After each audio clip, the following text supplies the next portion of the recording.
Hello students, this is Krishna and you are watching right now chemistry now first. कैसे हैं आप लोग? बढ़िया।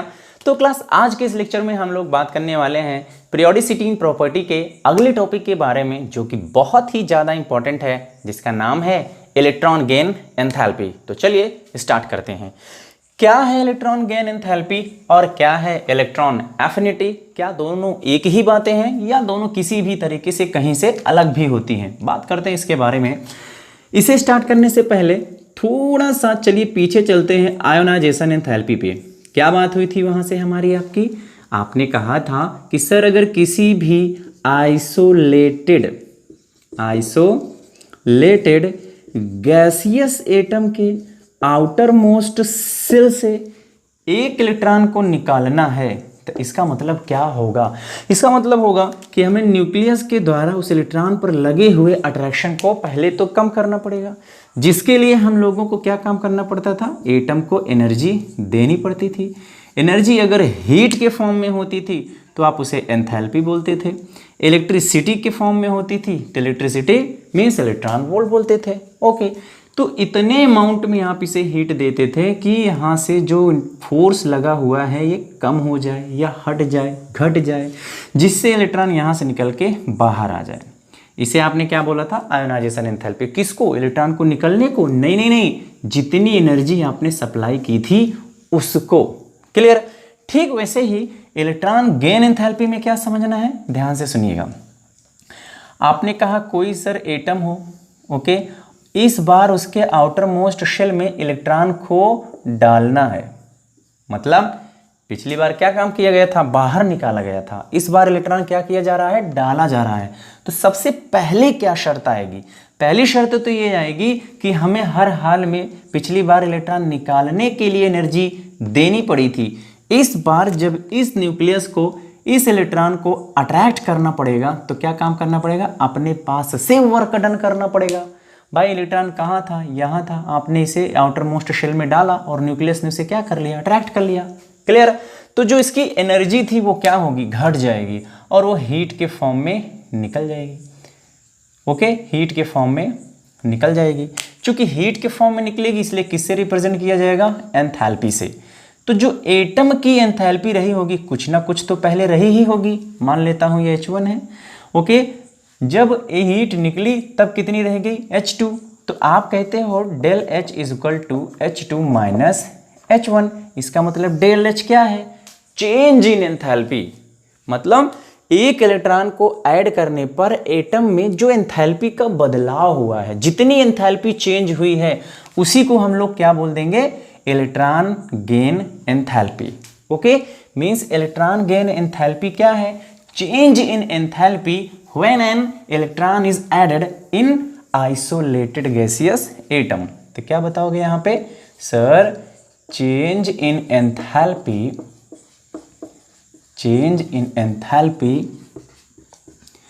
when an electron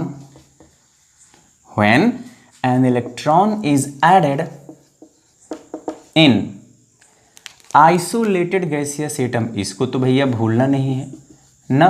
isolated gaseous atom means किसी भी एटम की एंथैल्पी कितनी चेंज हो रही है। अब देखो, मैंने यहां पर ऐसा नहीं कहा कि रिमूवल ऑफ एनर्जी या फिर रिमूव्ड एनर्जी, जितनी एनर्जी यहां से बाहर निकल रही है उसी को हम लोग इलेक्ट्रॉन गेन एंथैल्पी बोलेंगे। ऐसा बिल्कुल भी नहीं है। हर कंडीशन में एटम से एनर्जी निकलती ही नहीं है। कभी कभी इलेक्ट्रॉन को आउटर मोस्ट शेल में डालने के लिए हमें बाहर से एनर्जी देनी भी पड़ सकती है, तब तो वो डेफिनेशन गलत हो जाएगी। इसलिए क्या राइट करेंगे हम लोग यहाँ पे? Change in enthalpy when an electron is added in outermost shell या फिर आइसोलेटेड गैसियस एटम। ओके, वैसे अगर आप चाहो तो दूसरी डेफिनेशन भी यहाँ पर राइट कर सकते हो। जैसे आप अगर चाहो ये वाला भी सही है, नहीं तो आप क्या बोलते हो? The amount of energy, the amount of energy released when an electron is added in isolated gaseous atom। okay, isolated gaseous atom. तो क्या सर इस डिफिनेशन को भी रखा जा सकता है? हाँ बिल्कुल, क्योंकि जो फर्स्ट इलेक्ट्रॉन गेन एंथैल्पी होती है मींस किसी एटम को एक इलेक्ट्रॉन देते हैं जब हम लोग, तो वो हर हाल में अपने एटम से एनर्जी को रिलीज ही करती है। इसलिए डिफिनेशन भी 95% केसेस में सही है। हाँ, जैसे नोबल गैसेज आ गए या बहुत ज़्यादा स्टेबल एलिमेंट है हमारे पास, तो वहाँ अगर आप इलेक्ट्रॉन ऐड करोगे तो पहली बात उनकी इलेक्ट्रॉन एफिनिटी या इलेक्ट्रॉन गेन एंथैल्पी जीरो होगी, वो एनर्जी रिलीज ही नहीं करेंगे क्योंकि उनको इलेक्ट्रॉन की ज़रूरत ही नहीं है। लेकिन फिर भी हम ज़बरदस्ती डालते हैं तो हमें बाहर से एनर्जी देना पड़ता है। इसका मतलब सर आप कहना चाहते हो कि इलेक्ट्रॉन ऐड करने पर जितनी एनर्जी रिलीज हो रही है या इलेक्ट्रॉन ऐड करने के लिए हम जितनी एनर्जी देंगे उसी एनर्जी को क्या बोला जाएगा? Electron gain enthalpy. मतलब सपोज कर लीजिए थोड़ी देरी के लिए कि जो चेंज इन एंथैल्पी है, चेंज इन एंथैल्पी यहां पर कितना है?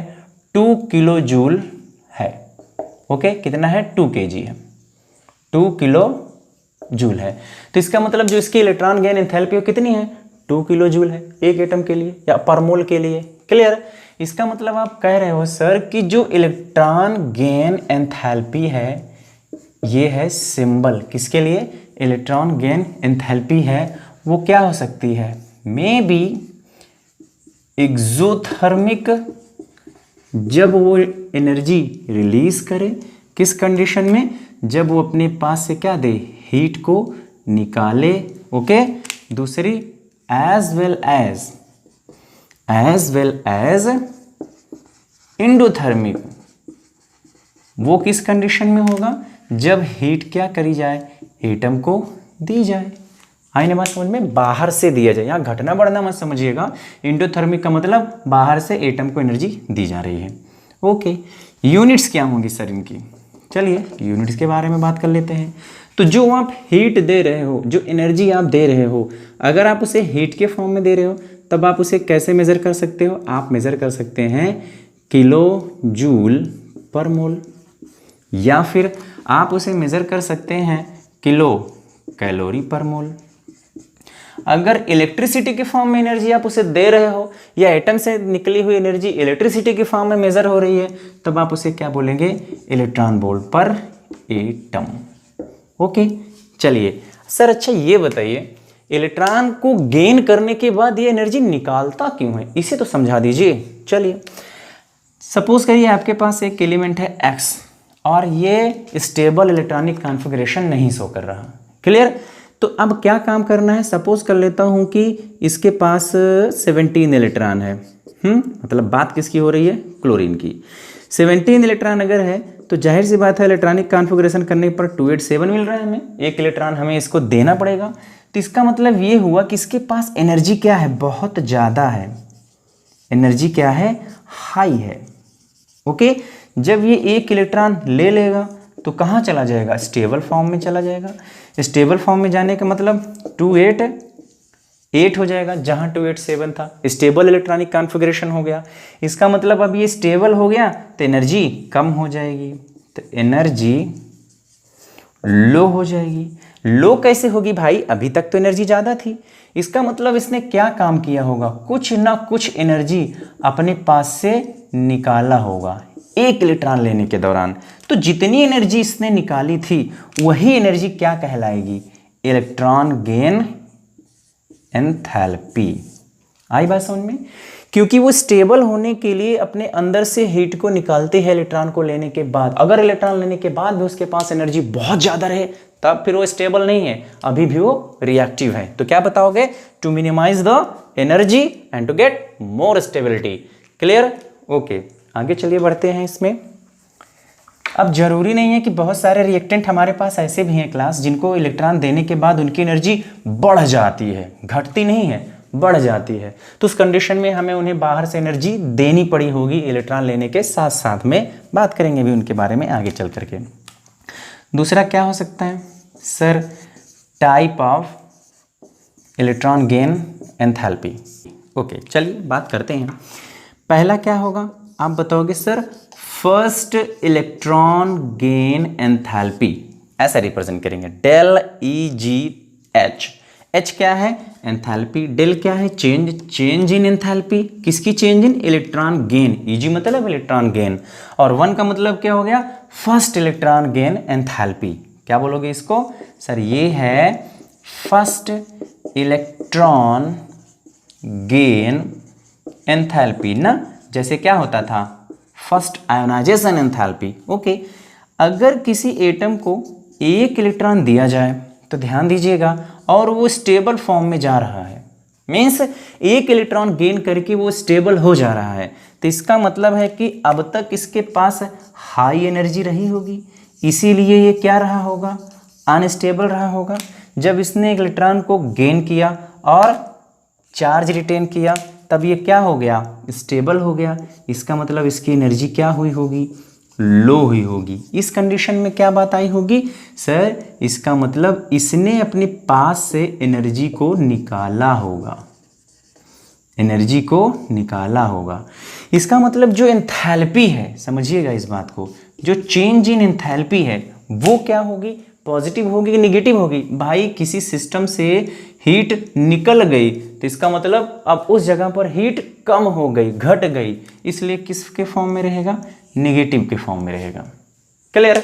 लेकिन अब ध्यान दीजिएगा, अगर उसी एटम को जिसने एक इलेक्ट्रॉन को गेन किया है, उसी एटम को एक इलेक्ट्रॉन हम लोग और दे रहे हैं, तो उसे हम लोग क्या बोलेंगे, सेकेंड इलेक्ट्रॉन गेन एंथैल्पी। क्या है, एक्स माइनस तो है ही, समझिएगा बड़े ध्यान से इसको। एक इलेक्ट्रॉन आपने इसे और दिया, अब क्या हो जाएगा, एक्स पे -2 हो जाएगा। तो जरा ध्यान दो यहाँ पे, अगर किसी एटम ने एक इलेक्ट्रॉन ऑलरेडी क्या किया, एक्स्ट्रा लिया, एक्स्ट्रा लेने की वजह से क्या काम हुआ होगा, इस एटम पर टोटल निगेटिव चार्ज बढ़ गया होगा। अब उसी पर एक इलेक्ट्रॉन और आप चाह रहे हो कि एक इलेक्ट्रॉन और दे दिया जाए, तो ये इलेक्ट्रॉन इलेक्ट्रॉन आपस में क्या हो जाएंगे, इलेक्ट्रोस्टैटिकली रिपल्स हो जाएंगे। तो क्या क्रिएट होगा, इलेक्ट्रोस्टैटिक रिपल्सन। और अब इस इलेक्ट्रॉन को आसानी से आउटर मोस्ट सेल में डाला नहीं जा सकता, जिससे न्यूक्लियस इसके ऊपर फोर्स लगाए और अट्रैक्ट करके अंदर रख ले। तब क्या काम करना पड़ेगा, उस कंडीशन में हमें उस इलेक्ट्रॉन को पुश करना पड़ेगा, बाहर से जबरदस्ती धक्का दे के अंदर डालना पड़ेगा। तो क्या काम करना पड़ेगा, हमें इलेक्ट्रॉन को जबरदस्ती अंदर डालने के लिए बाहर से हीट इस बार एटम को देनी पड़ेगी। क्लियर। क्योंकि इसके पास क्या है, इतनी कम एनर्जी ऑलरेडी हो चुकी है कि उसके पास इतनी ताकत ही नहीं है कि अब एक और इलेक्ट्रॉन को अपनी तरफ अट्रैक्ट कर ले, इसलिए हमें बाहर से एनर्जी देनी पड़ेगी। जब सेकेंड इलेक्ट्रॉन को ऐड करने के लिए बाहर से एनर्जी आप दोगे, तो इस कंडीशन में क्या होगा, एनर्जी आपने सिस्टम को दिया है, इस कंडीशन में क्या होगा, अब तक क्या था सर, एक्सोथर्मिक था। क्या था भैया सर, एक्सोथर्मिक था।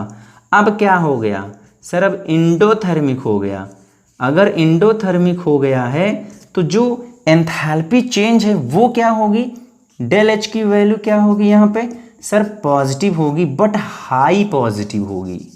याद रखिएगा क्या होगी, हाई पॉजिटिव होगी। Second ionization enthalpy always always always always positive होगा।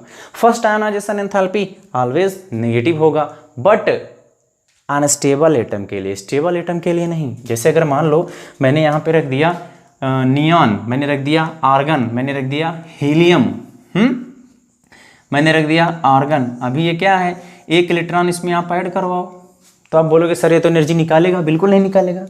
इसकी इलेक्ट्रॉन एफिनिटी 0 होगी, इलेक्ट्रॉन गेन एंथैल्पी 0 होगी, देगा ही नहीं।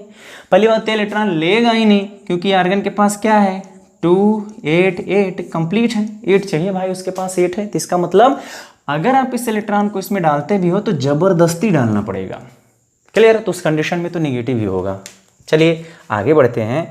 First electron gain enthalpy and second electron gain enthalpy. ऐसे ही अगर कोई एक पर्सनल एटम कई सारे इलेक्ट्रॉनों को क्या करता हो, 2 या 2 से अधिक इलेक्ट्रॉन को ऐड करता हो अपने आउटर मोस्ट सेल में, तो उसके द्वारा रिलीज की गई एनर्जी को बोला जाएगा successive electron gain enthalpy.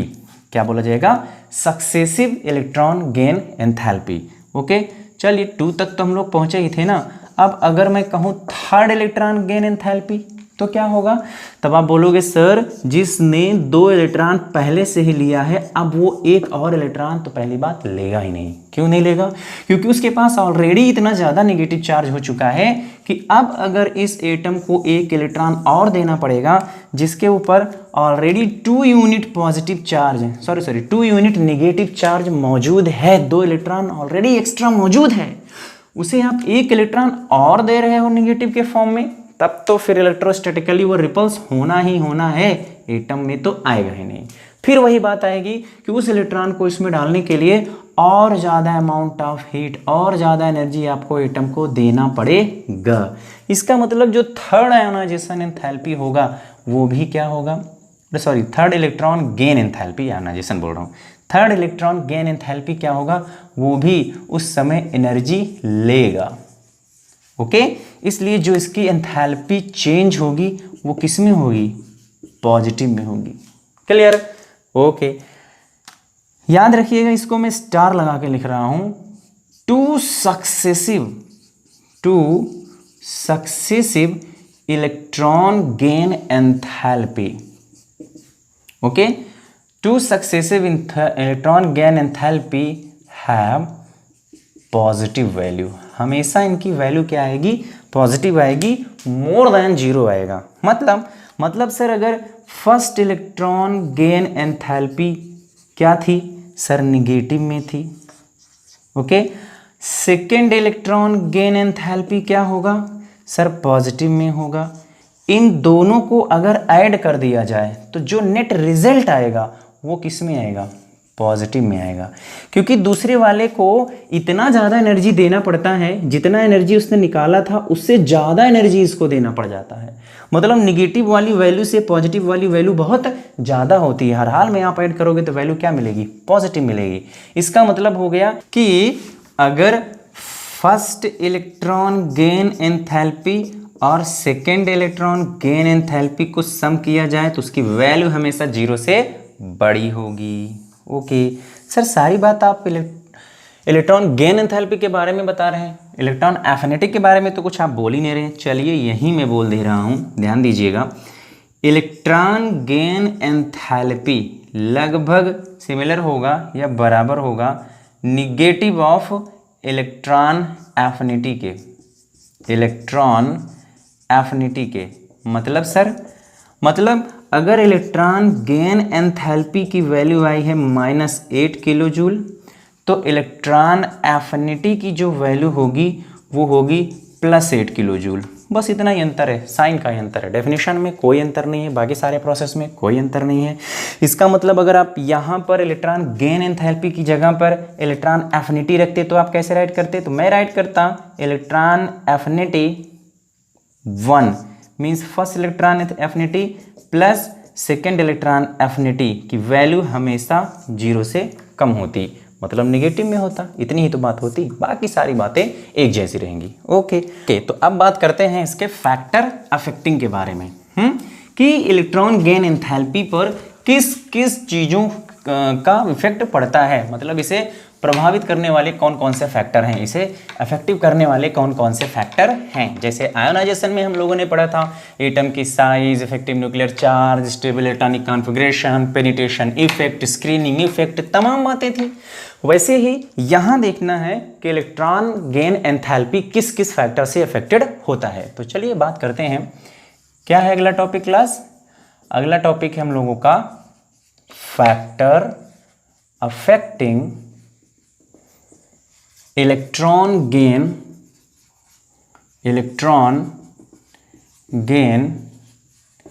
Enthalpy. बहुत ध्यान से देखिएगा, क्योंकि फैक्टर अफेक्टिंग अगर आप समझ जाओगे ना क्लास, तो बाकी सारे क्वेश्चन को बड़ी आसानी से सॉल्व कर लोगे, आंसर को बड़ी आसानी से दे लोगे आप, नहीं तो समझ में ही नहीं आएगा कि कहाँ से क्या हो रहा है। ठीक, पहला फैक्टर है हम लोगों के पास एटॉमिक साइज। चलो, मुझे लगता है कि आप इसके बारे में समझ गए होंगे, मुझे ज़्यादा बताने की ज़रूरत नहीं है। आप ये बताओ, अगर किसी एटम की साइज छोटी है और किसी एटम की साइज बड़ी है और किसी एटम की साइज काफ़ी बड़ी है, एक इलेक्ट्रॉन अगर मुझे उसके आउटर मोस्ट सेल में ऐड करना है, तो आप बताओ कौन सा एटम है जो उस इलेक्ट्रॉन को बड़ी आसानी से एक्सेप्ट कर लेगा। भाई इलेक्ट्रॉन के ऊपर नेगेटिव चार्ज है और एटम के न्यूक्लियस में पॉजिटिव है। जो शेल न्यूक्लियस के बहुत करीब होगा वही उस इलेक्ट्रॉन को स्ट्रांगली अट्रैक्ट करेगा और वही अपने अंदर से ज़्यादा अमाउंट में हीट निकालेगा। क्या ये निकालेगा? हाँ निकालेगा, मगर उसके कंपैरिजन में कम, और ये तो बिल्कुल कम। इसका मतलब हो गया एटम की साइज जितनी ज़्यादा छोटी रहेगी, इलेक्ट्रॉन गेन एंथैल्पी की वैल्यू उतनी ही ज़्यादा हायर निगेटिव रहेगी। यहाँ लेस एंड हाई मत बोलना क्लास कि इलेक्ट्रॉन गेन एंथैल्पी लेस है और उसकी इलेक्ट्रॉन गेन एंथैल्पी हाई है। ना ना ना ना ना, आपको बोलना है लेस निगेटिव है एंड हाई निगेटिव है। ये चीज़ ध्यान में रखिएगा। ओके, तो क्या बताओगे एटॉमिक साइज का क्या इफेक्ट पड़ता है? तो आप बताओगे sir electron gain enthalpy inversely proportional to the atomic size. Clear? Means जैसे जैसे एटम की साइज छोटी होती जाएगी वैसे वैसे इलेक्ट्रॉन गेन एंथैल्पी की वैल्यू हायर नेगेटिव होती जाएगी। क्या होती जाएगी? हायर नेगेटिव होती जाएगी। और जैसे जैसे एटम की साइज बढ़ती जाएगी इलेक्ट्रॉन को एक्सेप्ट करने की टेंडेंसी एटम की घटती जाएगी, कम होती जाएगी, और वो लेस अमाउंट में एनर्जी को रिलीज करेगा जिससे वो लेस नेगेटिव होता हुआ चला जाएगा। ओके, पहला फैक्टर अफेक्टिंग था ये। दूसरा देखो, इलेक्ट्रॉन को हमें हर हाल में क्या काम करना है? आउटर मोस्ट सेल में डाल करके छोड़ ही नहीं देना है, इलेक्ट्रॉन को वहां पर होल्ड भी करवाना है, परमानेंटली वो रुका भी रहे। इसके लिए जरूरी क्या है? Effective nuclear charge. Effective nuclear charge ये क्या होता है भैया? सर इफेक्टिव न्यूक्लियर चार्ज होता है total number of proton present in a particular atom. जैसे किसी एटम में जो न्यूक्लियस है उसके पास सिर्फ 5 प्रोटॉन है और कोई एटम है उसके न्यूक्लियस में 7 प्रोटॉन है। नंबर ऑफ शेल दोनों में सेम है, इसमें भी 2 ही शेल है और इसमें भी 2 ही शेल है। अब आप बताओ, अगर मैं बाहर से इलेक्ट्रॉन को डालता हूं तो कौन सा एटम है जो आसानी से इलेक्ट्रॉन को अट्रैक्ट कर लेगा? कौन सा एटम है जो इलेक्ट्रॉन को अट्रैक्ट करके लार्ज अमाउंट में हीट को रिलीज करेगा अपने अंदर से, मीन्स जल्दी स्टेबल हो जाएगा? तो आप बोलोगे सर जिसके पास नंबर ऑफ प्रोटॉन ज़्यादा रहेगा ना वो करेगा, क्योंकि प्रोटॉन क्या काम करता है? इलेक्ट्रॉन को अट्रैक्ट करने की पावर देता है, इलेक्ट्रॉन को अट्रैक्ट करने की पावर रखता है अपने अंदर। इसलिए जिसके पास 5 है वो अट्रैक्ट तो करेगा लेकिन लेस अमाउंट ऑफ हीट को रिलीज करेगा, मतलब लोअर नेगेटिव होगा।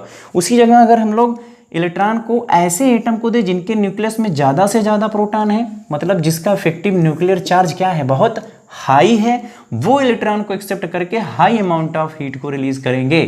इसका मतलब हाईली निगेटिव होंगे, इलेक्ट्रॉन गेन एंथैल्पी की वैल्यू हाईली निगेटिव होगी। ओके, तो क्या बताओगे सर? इलेक्ट्रॉन गेन एंथैल्पी की वैल्यू डिपेंड करेगी किस पे? इफेक्टिव न्यूक्लियर चार्ज पे। तो जितना ज़्यादा इफेक्टिव न्यूक्लियर चार्ज होगा उतनी ही high negative value of electron gain enthalpy भी होगी। ओके, दूसरा कॉन्सेप्ट। तीसरा क्या काम है? तीसरा तो भाई बहुत ही ज़्यादा इंपॉर्टेंट है, बड़े ध्यान से देखिएगा। Stable electronic configuration. Electronic configuration में कौन सा? Stable electronic configuration. क्या कहता है ये समझिएगा। एक तो सेकेंड ग्रुप है हमारे पास जिसका इलेक्ट्रॉनिक कॉन्फ़िगरेशन है NS2, जिसमें S में 2 इलेक्ट्रॉन फुल्ली फील्ड है, यहाँ से इलेक्ट्रॉन नहीं निकलेगा। एक तो हमारे पास 15th ग्रुप है भैया, कौन सा है? 15th ग्रुप है। इसका इलेक्ट्रॉनिक कॉन्फ़िगरेशन है NS2NP3। P में 3 ऑर्बिटल और 3 इलेक्ट्रॉन, मीन्स ये क्या है सर? ये हाफ फील्ड है। अगर ये हाफ फील्ड है तो इसका मतलब ये भी स्टेबल है, इसके पास एनर्जी है वे नहीं। जब एनर्जी ही नहीं है तो कहाँ से हीट निकालेगा? इसका मतलब ये भी इलेक्ट्रॉन को एक्सेप्ट नहीं करेगा, टेंडेंसी टू एक्सेप्ट इलेक्ट्रॉन बहुत कम होगा। तीसरा है स्टेबल इलेक्ट्रॉनिक कॉन्फ़िगरेशन में 15th ग्रुप, जिसका इलेक्ट्रॉनिक कॉन्फ़िगरेशन होता है NS2NP6। P में टोटल नंबर ऑफ ऑर्बिटल 6 हैं, टोटल नंबर ऑफ इलेक्ट्रॉन यहाँ पर 6 मिलेंगे। फुल्ली फील्ड है, क्या है क्लास? फुल्ली फील्ड है, इसलिए आप बताओगे हाई स्टेबल है। हाई स्टेबल होने का मतलब less amount of energy. High stable का मतलब क्या हो जाएगा, जो एटम बहुत हाई स्टेबल है उसके पास क्या होगा भैया, बहुत ही लेस अमाउंट ऑफ एनर्जी होगी, लेस अमाउंट ऑफ एनर्जी होगी, या यूं कहिए होगी ही नहीं। ओके, तो जिसके पास एनर्जी है ही नहीं या बहुत कम है वो कहां से हीट को रिलीज करेगा। इसका मतलब ये 3 इलेक्ट्रॉनिक कॉन्फ़िगरेशन ऐसे हैं जो स्टेबल इलेक्ट्रॉनिक कॉन्फ़िगरेशन की कैटेगरी में आते हैं। कोई भी एटम अगर इस कैटेगरी में आता है तो आसानी से इलेक्ट्रॉन को लॉस नहीं करेगा, बल्कि उल्टा तो कभी कभी हमें ऐसा होगा कि कौन बोले लॉस होने को, उस एटम को अगर हम लोगों ने इलेक्ट्रॉन दिया ना, उसके पास तो पहली बात रूम ही नहीं है उसको रखने के लिए, लेकिन अगर आपने दिया भी तो आपको उल्टा उस इलेक्ट्रॉन को देने के साथ साथ में एनर्जी भी देनी पड़ेगी। मतलब इलेक्ट्रॉन आप दे भी रहे हो और हीट भी आप ही दे रहे हो। तो उस कंडीशन में इलेक्ट्रॉन गेन एंथैल्पी की वैल्यू कौन बोले निगेटिव होने की जगह इलेक्ट्रॉन गेन एंथैल्पी की वैल्यू क्या हो जाती है, पॉजिटिव हो जाती है। आई बात समझ में, क्या हो जाती है, पॉजिटिव हो जाती है। इसीलिए मैंने डेफिनेशन में स्टार्टिंग में बोला था कि ऐसा मत बोलिए कि अमाउंट ऑफ एनर्जी रिलीज्ड है an electron is added to an isolated atom, gaseous atom. नहीं, आप बात करिए चेंज इन एंथैल्पी, क्योंकि वो पॉजिटिव भी हो सकती है और निगेटिव भी हो सकती है भैया, एंडोथर्मिक भी हो सकता है और एक्सोथर्मिक भी हो सकता है। ओके, तो ये है फैक्टर अफेक्टिंग। ठीक है, चलिए अब बात कर लेते हैं इसके अगले टॉपिक पर, किस पे, trends in periodic table. Means periodic table में क्या ट्रेंड शो करता है, वेरिएशन इन पीरियड क्या देता है, वेरिएशन इन ग्रुप क्या शो करता है। चलिए ध्यान देते हैं। सबसे पहला वेरिएशन इन पीरियड। ओके, ध्यान देते हैं पीरियड में क्या वेरिएशन शो करेगा क्लास। ये पीरियड में सर लेफ्ट टू राइट जाने पर एटम की साइज छोटी होती जाती है, इसलिए क्या होगा, इलेक्ट्रॉन गेन एंथैल्पी की वैल्यू हाई नेगेटिव होती जाएगी। चलिए देखते हैं सेकेंड पीरियड के एलिमेंट्स के क्या नाम है क्लास। सर हमारे पास है lithium, beryllium, boron, carbon, nitrogen, oxygen, fluorine and neon. Clear. Atomic size अगर हम लोग पीरियड में लेफ्ट टू राइट चलते हैं क्लास, तो एटम की साइज क्या होती जाती है, छोटी होती जाती है, छोटी होती जाती है। क्यों, क्योंकि इनके पास नंबर ऑफ प्रोटॉन बढ़ते जाते हैं, मींस इफेक्टिव न्यूक्लियर चार्ज क्या होता जाता है, बढ़ता जाता है। इसका मतलब ये हो गया कि अगर हम इसकी एक्सपेक्टेड फॉर्म की बात करें तो सबसे पहली कंडीशन क्या होगी कि lithium, beryllium, boron, carbon, nitrogen, oxygen, fluorine और नियॉन में से किसकी इलेक्ट्रॉन गेन एंथैल्पी की वैल्यू सबसे ज्यादा नेगेटिव होगी। तो आप बोलोगे सर लेफ्ट टू राइट जाने पर एटम की साइज छोटी होती है, और फैक्टर अफेक्टिंग में बताया गया कि एटम की साइज अगर छोटी होगी तो वैल्यू हाई नेगेटिव होगी। इसका मतलब इसकी सबसे कम, फिर इसकी इससे ज्यादा, इसकी इससे ज्यादा, इस ऑर्डर में आप अरेंज करोगे। क्लियर। लेकिन भाई ध्यान दो, ये ऑर्डर अगर आप रखते हो तो ये ऑर्डर है गलत। क्यों सर, चलिए देखते हैं।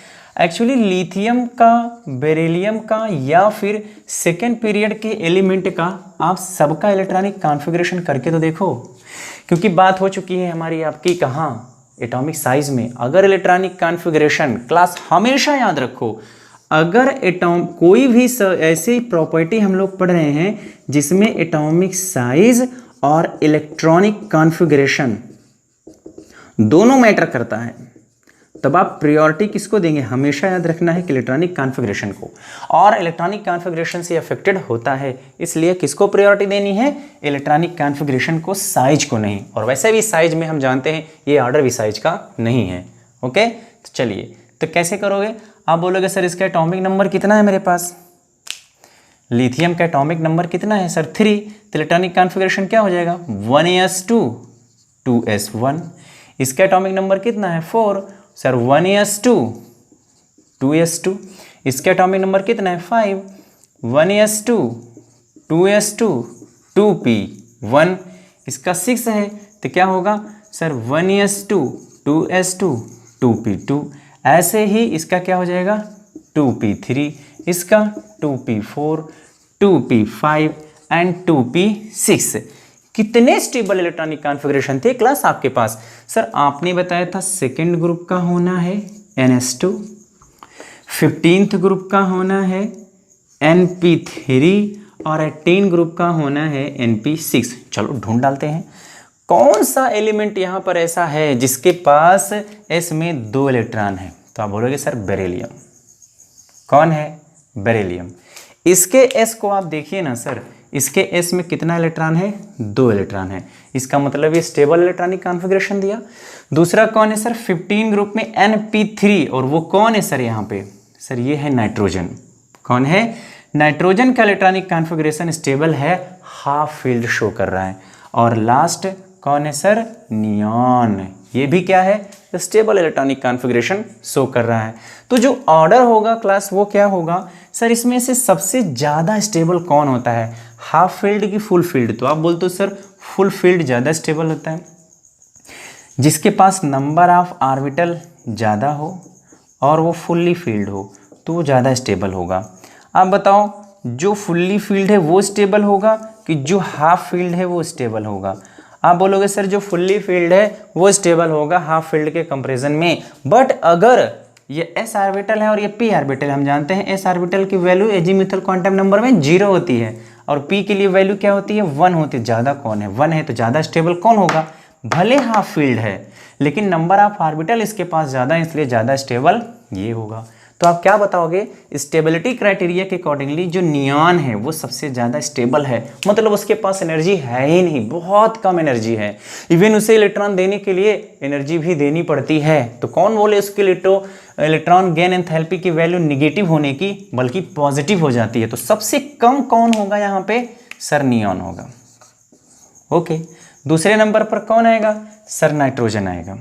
चलिए भाई एकदम सही। तीसरे नंबर पे सर बेरिलियम आएगा। इतनी बात तो समझ में आई? हाँ सर बिल्कुल बिल्कुल, ये स्टेबल इलेक्ट्रॉनिक कॉन्फ़िगरेशन शो करता है इसलिए ये सब कहाँ आएंगे? पहले आएंगे। ओके, तो बाकी क्या बच रहे हैं सर? बाकी बच रहा है मेरे पास लिथियम, मेरे पास बच रहा है boron, carbon, oxygen and fluorine. तो इसका मतलब सर ऑर्डर अब क्या होगा? सबसे कम नियॉन का हो जाएगा, फिर नाइट्रोजन का, फिर बेरिलियम का, फिर लिथियम, बोरान, कार्बन एंड सबसे ज़्यादा फ्लोरीन का। ओके, लेकिन थोड़ा ध्यान दो, ये 3 बातें तो सर हमें समझ में आ रही हैं। ये क्या है? स्टेबल इलेक्ट्रॉनिक कॉन्फ़िगरेशन दे रहा है ना, स्टेबल इलेक्ट्रॉनिक कॉन्फ़िगरेशन दे रहा है, इसलिए इसके साथ ऐसा हो रहा है। क्योंकि स्टेबल इलेक्ट्रॉनिक कॉन्फ़िगरेशन है इसलिए इनकी इलेक्ट्रॉन गेन एंथैल्पी सबसे कम होगी। लेकिन अब जो एलिमेंट बचे हैं उनको थोड़ा सा ध्यान से देखो और ये पता लगाने की कोशिश करो इसमें से कौन सा एलिमेंट है जो स्टेबिलिटी के करीब है। मतलब एक इलेक्ट्रॉन अगर वो गेन कर ले तो वो भी स्टेबल हो जाएगा। हाँ सर पता लगाते हैं, 1 मिनट। लिथियम को देखिए सर, लिथियम का इलेक्ट्रॉनिक कॉन्फ़िगरेशन लास्ट में क्या है?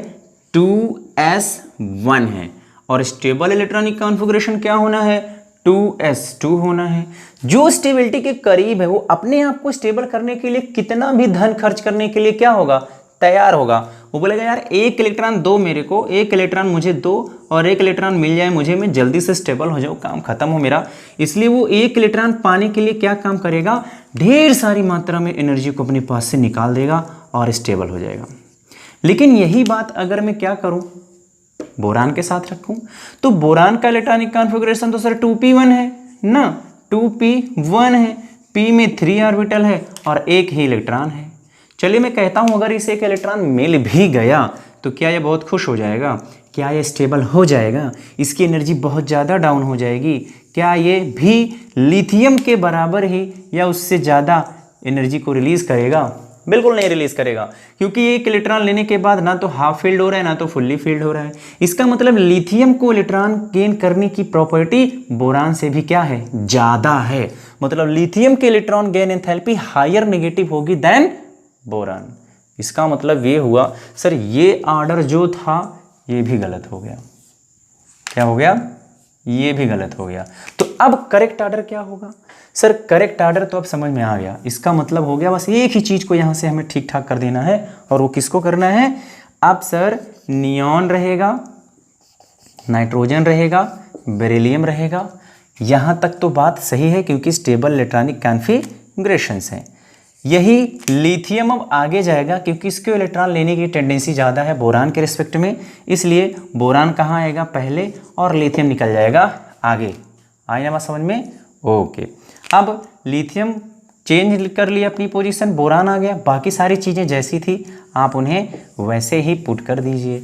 तो सबसे ज़्यादा इलेक्ट्रॉन गेन एंथैल्पी अगर हम लोग बात करें सेकेंड पीरियड में तो किसकी है सर? वो है फ्लोरीन की, और सबसे कम किसकी है?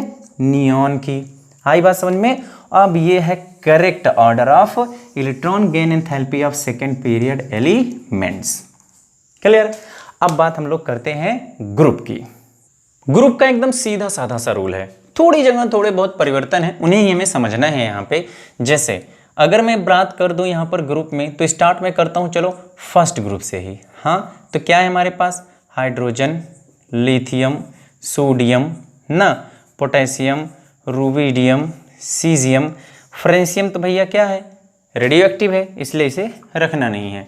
तो अब बात करोगे सर एटम की साइज़ की बात करें तो एटम की साइज़ में हाइड्रोजन सबसे छोटा, लिथियम उससे बड़ा, पोटेशियम उससे बड़ा ना। तो मेरे नहीं समझाना, यहाँ पे आप समझ चुके होंगे कि किसके इलेक्ट्रॉन को गेन करने की प्रोबेबिलिटी यहाँ पे सबसे ज़्यादा होगी। तो आप बोलोगे सर साइज जैसे एटम की बढ़ती जाएगी डाउन द ग्रुप, एटम की साइज जैसे जैसे बढ़ती जाएगी वैसे वैसे accepted tendency to accept electron घटती जाएगी। मतलब फर्स्ट ग्रुप में क्या होगा, डाउन द ग्रुप अगर जाएंगे तो जो इलेक्ट्रॉन गेन एंथैल्पी है उसकी वैल्यू लेस निगेटिव होती हुई चली जाएगी। क्या होती चली जाएगी? Less negative. ओके, लेकिन आइए सेकेंड ग्रुप के बारे में। तो सेकेंड ग्रुप में क्या काम होगा? आप बोलोगे पहली बात सेकेंड ग्रुप का तो निगेटिव होना ही नहीं है सर, क्योंकि वो स्टेबल इलेक्ट्रॉनिक कॉन्फ़िगरेशन दे रहा है। जैसे बेरिलियम अगर और मैग्नीशियम की बात मैं करूं तो ये दोनों ही क्या है? स्टेबल इलेक्ट्रॉनिक कॉन्फ़िगरेशन है, 1s2 2s2 और यहाँ पर 3s2। तो यहाँ से तो इलेक्ट्रॉन निकालना भी मुश्किल है और डालना भी। इलेक्ट्रॉन को ऐड करने के लिए हमें एनर्जी बल्कि देनी पड़ेगी, इसलिए सेकेंड ग्रुप की जो एलिमेंट है उनमें इलेक्ट्रॉन की डालने के लिए हमें एनर्जी देना पड़ेगा, इसलिए इलेक्ट्रॉन गेन एंथैल्पी की वैल्यू नेगेटिव नहीं क्या होगी? पॉजिटिव होगी। ऐसे ही और कौन है सर? ऐसे हमारे पास 15 भी है, इसके बारे में तो हम लोगों को अब दोबारा तो समझना है नहीं। NP3 है सर, हाफ फील्ड है ना, क्या है? हाफ फील्ड है, इसलिए क्या होगा? यहाँ भी इलेक्ट्रॉन को डाला नहीं जा सकता या फिर डालने के लिए आपको एनर्जी देना पड़ेगा, इसलिए इसकी भी इलेक्ट्रॉन गेन एंथैल्पी की वैल्यू क्या होगी? पॉजिटिव होगी। और किसकी पॉजिटिव होगी सर? 18 ग्रुप की, जाहिर सी बात है क्योंकि वो NH2NP6 है, इसके पास फुल्ली फील्ड है, इसलिए यहाँ भी इलेक्ट्रॉन नहीं डाला जा सकता, तो इसके भी इलेक्ट्रॉन गेन एंथैल्पी की वैल्यू क्या होगी? पॉजिटिव होगी। ग्रुप में ये सब रटे रटाए हैं, यहाँ पर ज़्यादा बातें नहीं कर रही है, लेकिन थोड़ा सा समझना है हम लोगों को यहाँ पे किसके साथ में? 16 और 17 ग्रुप में, वहाँ क्या मामला है चलिए समझ लेते हैं। ये भूलना नहीं है यहाँ पे। चलो मैं थोड़ा सा लगा के रख दे रहा हूँ कि beryllium and magnesium has positive electron gain enthalpy. Okay, positive electron gain enthalpy, इनकी वैल्यू क्या होगी? पॉजिटिव इलेक्ट्रॉन गेन एंथैल्पी होगी, मतलब इलेक्ट्रॉन गेन एंथैल्पी की वैल्यू पॉजिटिव होगी, ऐसा राइट करो। दूसरा सेकेंड ग्रुप का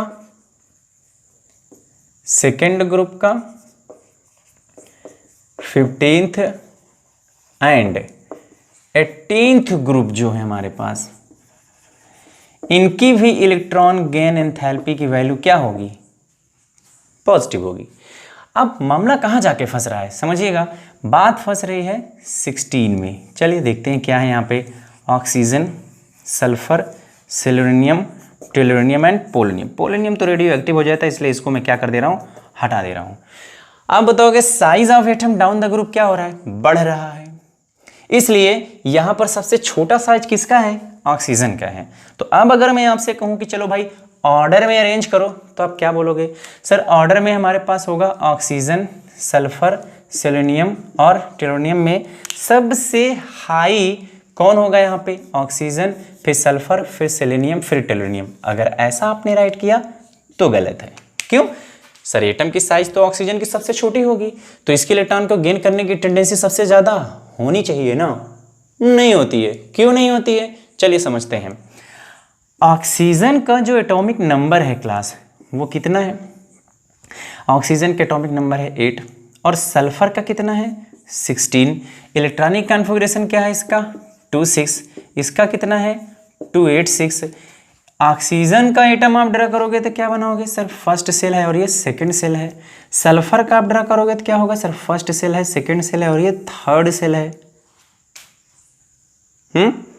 तब तो सर छोटा है ना, ज्यादा तो है, सही तो है, यही तो समझना है। यहाँ पे देखो 2 इलेक्ट्रॉन यहाँ पहले सेल में है, और 6 इलेक्ट्रॉन कहाँ है इसके पास? दूसरे सेल में है, Kl यहाँ पे। इसका इलेक्ट्रॉनिक कॉन्फ़िगरेशन क्या होगा? इसका तो 1s2, इसका क्या होगा? 2s2 2p4 होगा। बहुत ध्यान से देखिएगा। पहली चीज तो ये होगी कि 6 इलेक्ट्रॉन इस दूसरे सेल में अगर मौजूद होंगे क्लास, तो वो रोटेट करेंगे जब तो इलेक्ट्रॉन का क्लाउड बहुत स्ट्रांग बनेगा और अपने चारों तरफ एक स्ट्रांग शील्ड पैदा कर देंगे।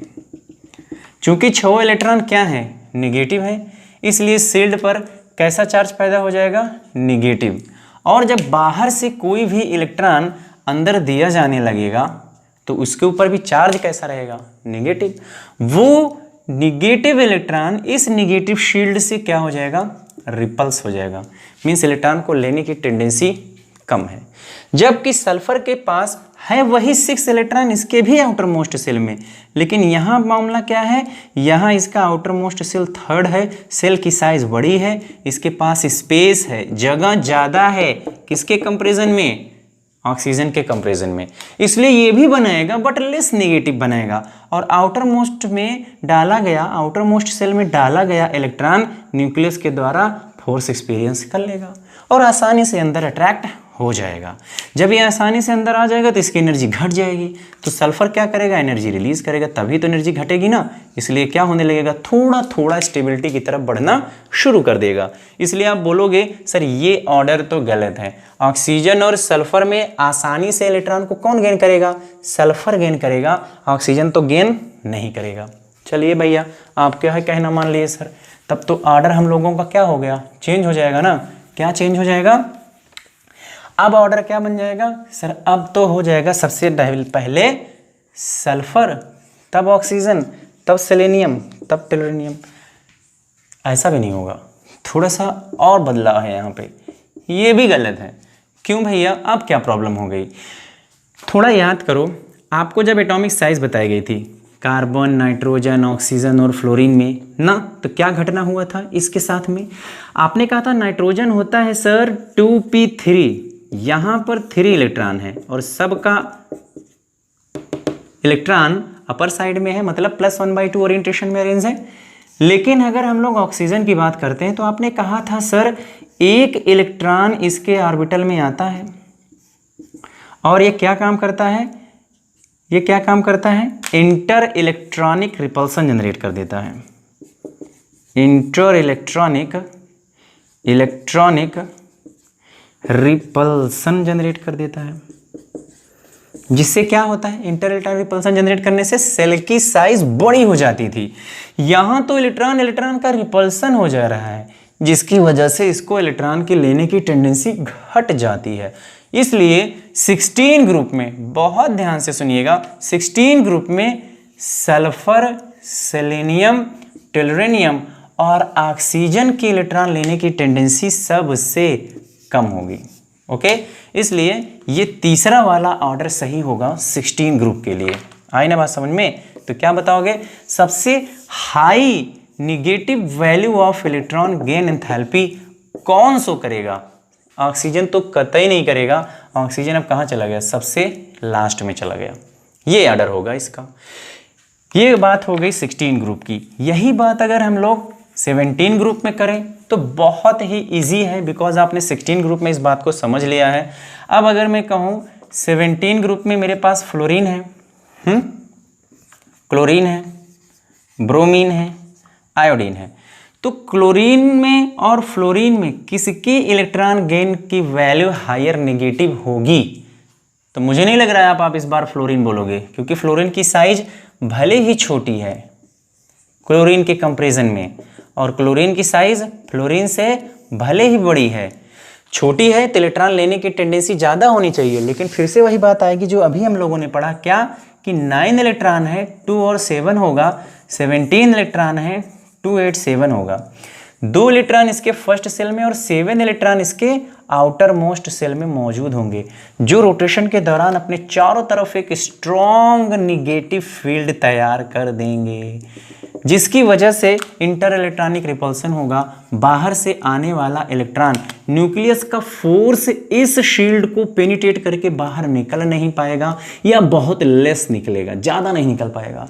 इसलिए उस इलेक्ट्रॉन को जब वो गेन करेगा तो न्यूक्लियस बहुत स्ट्रांगली उस इलेक्ट्रॉन को नहीं अट्रैक्ट कर पाएगा और ज़्यादा अमाउंट में हीट को भी रिलीज नहीं करेगा। लेकिन यही बात अगर हम लोग बात करें किसकी, क्लोरीन की, तो क्लोरीन का 7 इलेक्ट्रॉन इसके आउटर मोस्ट सेल में और इसका आउटर मोस्ट सेल तीसरा है। तीसरा होने की वजह से ये भी सील्ड बनाएगा, लेकिन इसके कंपैरिजन में बहुत कम बनाएगा, बिकॉज इसके पास स्पेस बहुत ज़्यादा है। तो इलेक्ट्रॉन बड़ी आसानी से अंदर इंटर कर जाएगा और न्यूक्लियस के द्वारा अट्रैक्ट भी हो जाएगा, जिसकी वजह से अब ध्यान दीजिए 7 इलेक्ट्रॉन था इसके पास, एक इलेक्ट्रॉन अगर और मिल जाएगा तो स्टेबल हो जाएगा। स्टेबल होने का मतलब क्या हो गया, एनर्जी घट गई, कम हो गई। और एनर्जी कम होने का मतलब क्या हो गया कि क्लोरीन ने ढेर सारी एनर्जी इलेक्ट्रॉन को लेने के बाद क्या किया होगा, निकाला होगा, तभी तो कम हुई होगी ना। इसलिए electron gain enthalpy of chlorine is higher negative. क्या होगा, higher negative than that of the fluorine. तो क्या होगा, ये लेसर निगेटिव होगा, ये वैल्यू होगी। तब तो सर इस हिसाब से तो ब्रोमीन की साइज और बड़ी हो जाएगी। और बड़ी होने का मतलब हो गया कि 7 इलेक्ट्रॉन इसके पास यहां मौजूद होगा, और ये तो फिर और कम शील्ड पैदा करेगा आपके बताने के अनुसार। तब तो फिर इलेक्ट्रॉन ये बड़ी स्ट्रांगली अट्रैक्ट कर लेगा, नहीं कर पाएगा। क्यों, क्योंकि सेल की साइज बड़ी हो गई है, जिसकी वजह से न्यूक्लियस से इलेक्ट्रॉन की डिस्टेंस बहुत ज़्यादा हो गई है। इसलिए ये ट्रेंड सिर्फ और सिर्फ याद रखिएगा सेकेंड और थर्ड पीरियड के एलिमेंट के बिटवीन ही अप्लाई होगा।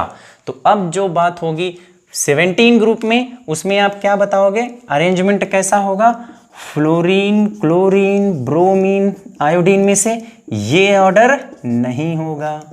क्यों, क्योंकि फ्लोरीन की साइज बहुत छोटी है, उसके पास जगह नहीं है। लेकिन कौन सा ऑर्डर होगा, क्लोरीन होगा। कौन सा ऑर्डर होगा क्लास, क्लोरीन होगा, फिर फ्लोरीन होगा, ब्रोमीन, देन आयोडीन होगा, और ये आपका करेक्ट ऑर्डर होगा। आई बात समझ में। तो आप क्या बोल सकते हो, तीसरा और चौथा कैलकुलेशन में वेरिएशन इन ग्रुप में, सर बड़ा आसान है। अब हम कह सकते हैं कि 16 ग्रुप में oxygen has least value of electron gain enthalpy. Okay, तो क्या बताओगे, in 16 group oxygen has very less negative या least negative value of electron gain enthalpy. Okay okay, 17 के लिए क्या बताओगे, chlorine has highest negative value of electron gain enthalpy among all the known elements। अभी तक जितने भी एलिमेंट्स खोजे गए हैं उनमें से फ्लोरीन नहीं बल्कि क्लोरीन की इलेक्ट्रॉन गेन एंथैल्पी सबसे ज़्यादा होती है। ओके, आगे देखिए 17 group members have higher negative value of electron gain enthalpy than that of their respective 16 group member, 16 group member से 17 ग्रुप मेंबर की इलेक्ट्रॉन गेन एंथैल्पी की वैल्यू हायर नेगेटिव होगी, ये ग्रुप की बात होगी।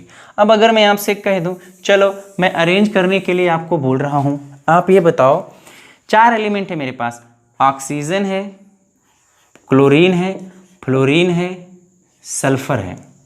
इनमें से इनको इंक्रीजिंग ऑर्डर में अरेंज करो तो सबसे कम कौन होगा। तो पहले आप इन दोनों को पता लगाओ, आपको पता चलेगा कि सर ऑक्सीजन और सल्फर एक ही ग्रुप के मेंबर हैं और वो कौन है 16। ऑक्सीजन सेकेंड पीरियड का और ये थर्ड पीरियड का। ओके, ये फ्लोरीन है, ये क्लोरीन है। और हमेशा याद रखिएगा, हमेशा याद रखिएगा, एक पॉइंट में यहां पर ऐड कर दे रहा हूं, क्या थर्ड पीरियड एलिमेंट्स